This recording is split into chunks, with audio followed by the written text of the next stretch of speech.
Way to learn में आप सभी का स्वागत है। पिछला वीडियो में आप लोगों ने देखा होगा बीपीएससी मेंस की रणनीति, किस रणनीति पे हम लोग काम करें कि सिर्फ और सिर्फ पास ही नहीं एक अच्छा रैंक भी प्राप्त हो।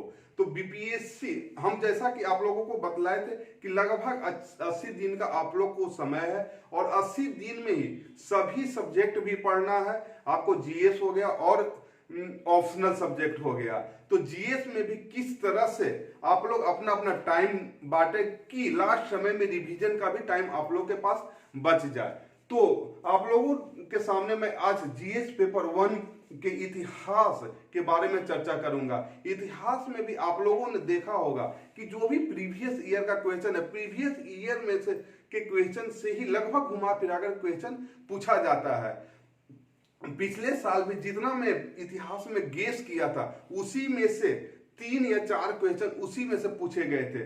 तो जितना 8 या 10 टॉपिक में गेस किया था, 8 या 10 टॉपिक में से 3 या 4 क्वेश्चन उसी में से पूछे गए थे। तो इसको आप लोग थोड़ा सा केयर से देखिएगा और अच्छे से देखिएगा, क्योंकि पिछले यानी 65वीं बीपीएससी में पाल कला पूछा जा चुका है। इस बार 66वीं बीपीएससी में पाल कला से संभावना कम बनती है। तो कला में 2 या 3 कला ही ज्यादा इंपॉर्टेंट होते हैं, पाल कला, मौर्य कला और पटना कला। तो पिछले बार चूंकि पाल कला पूछ दिया है, इस बार मौर्य कला या पटना कला में से पूछे जाने की प्रबल संभावना है।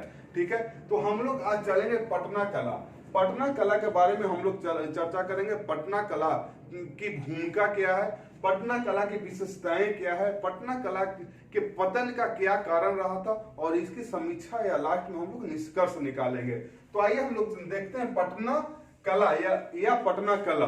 तो दोस्तों, आप लोग मेरे चैनल को सब्सक्राइब नहीं किए होंगे तो प्लीज आप लोग सब्सक्राइब कीजिए, लाइक कीजिए, जितना ज्यादा से ज्यादा हो सके आप लोग शेयर कीजिए और कमेंट कर जरूर बताइए कि ये वीडियो आप लोग को कैसा लग रहा है।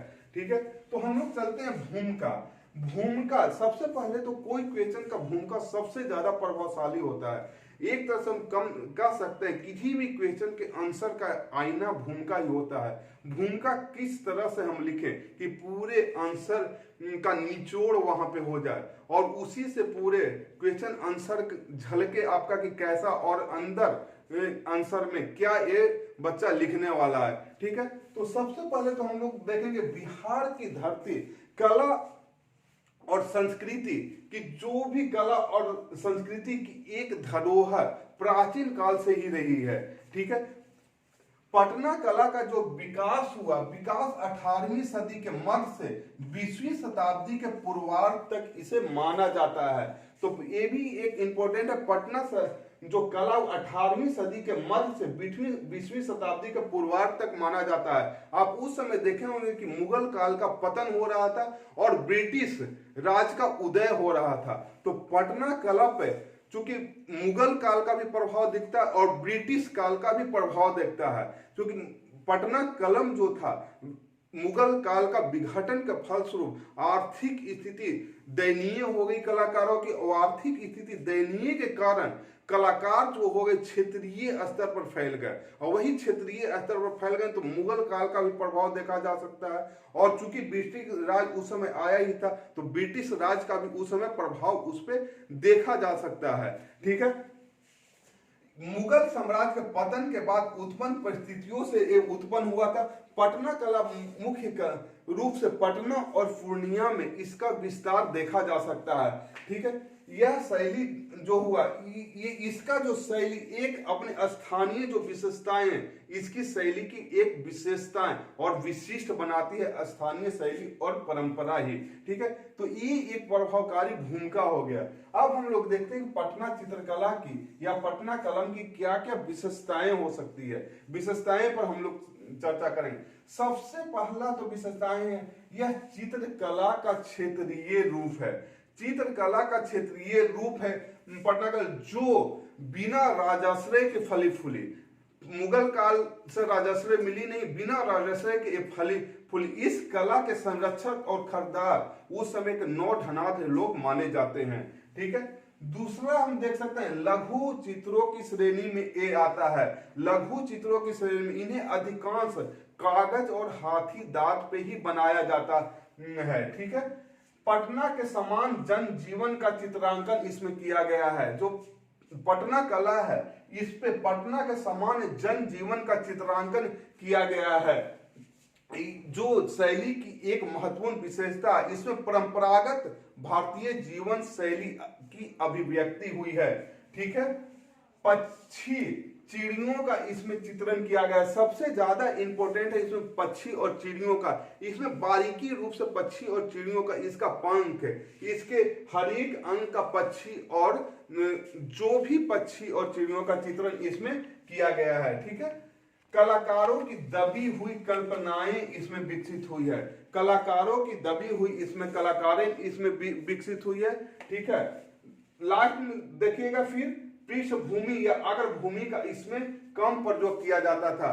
पृष्ठभूमि या अग्रभूमि, चूंकि पृष्ठभूमि या अग्रभूमि को दर्शाने में ज्यादा खर्च होता था और चूंकि मुगल साम्राज्य के पतन के बाद ये पैसा के अभाव में ही ये क्षेत्रीय स्तर पर फैले थे। इन लोगों के पास उतना संसाधन नहीं थे, इसलिए अग्र भूमि और पृष्ठभूमि का कम प्रयोग किया जाता था। इसमें देखिएगा लंबे लंबे नाक, लंबे लंबे होठ, इस तरह के चित्र बनाए जाते थे। ठीक है, इसमें ब्रश का प्रयोग जो था एक अनूठा था। सॉफ्ट जो है, सॉफ्ट के लिए गिलहरी के पूंछ का इस्तेमाल किया जाता है सॉफ्ट ब्रश के लिए, और जो हार्ड ब्रश के लिए सुअर के बाल का इस्तेमाल किया जाता था। ठीक है, रंगने की नितांत एक अपने निजी शैली थी पटना कलम की। चित्रों को अंकित करने की सर्वप्रथम आधार भूमि कागज था। या चित्रों को अंकित करने के सर्वप्रथम जो आधार भूमि था कागज था। बाद में ये चमड़ा और पत्थर पे भी अंकित होने लगे थे। ठीक है, रंग इसका प्राकृतिक थे। रंग प्राकृतिक थे। राख के रूप में इसका काला रंग का प्रयोग किया जाता था। हरा के रूप में एक पत्ता का निचोड़ करके यूज करते थे। इसी तरह से रंग जो था एक तरह से हम प्राकृतिक था, कोई भी इसमें बनावटी नहीं था। तो ये हम लोग विशेषताएं, पटना कलम की विशेषताएं देख लिए। ठीक है, अब हम लोग देखते हैं कि पटना कलम की आखिर पतन कैसे हो गया जब इतना विकसित था। तो क्योंकि क्षेत्रीय स्तर पर भी ये फैल चुके थे, और ये पतन कैसे हुआ। सबसे पहले तो राजनीतिक उदासीनता।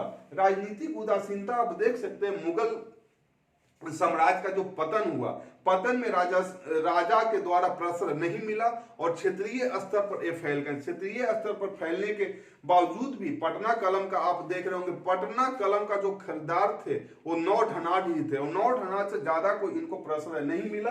तो ये इनकी पतन स्वाभाविक रूप से हुई।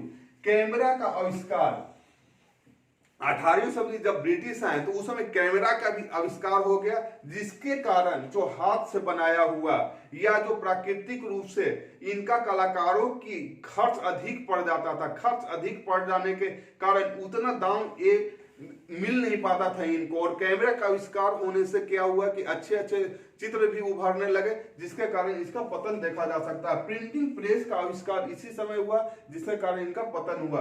बाजार में चित्र खरीदार की कमी हो गई, क्योंकि प्रिंटिंग प्रेस और कैमरा के आविष्कार आने से अच्छे अच्छे चित्र मार्केट में आने लगे, तो इनकी खरीदार भी बाजार में कम हो गए। ठीक है, लास्ट हम लोग देखेंगे समीक्षा या निष्कर्ष कैसे हम लोग निकाले। समीक्षा या निष्कर्ष सबसे ज्यादा इंपॉर्टेंट होता है। बिहार की धरती पर पनपी पटना कलम विशुद्ध चित्रकला की एक अनोखी शैली थी। यही अनोखी शैली बिहार को एक गौरवान्वित करता है। ठीक है, तो ये हो गया दोस्तों पटना कलम या पटना कला। तो दोस्तों ये वीडियो अगर आप लोगों को अच्छा लगा होगा तो प्लीज आप लोग लाइक कीजिए, सब्सक्राइब कीजिए, जितना अधिक से अधिक हो सके आप लोग शेयर कीजिए, और कमेंट लिखकर जरूर बताइए कि ये वीडियो आप लोगों को कैसा लग रहा है। ठीक है दोस्तों, thanks for watching this video. Okay, bye bye.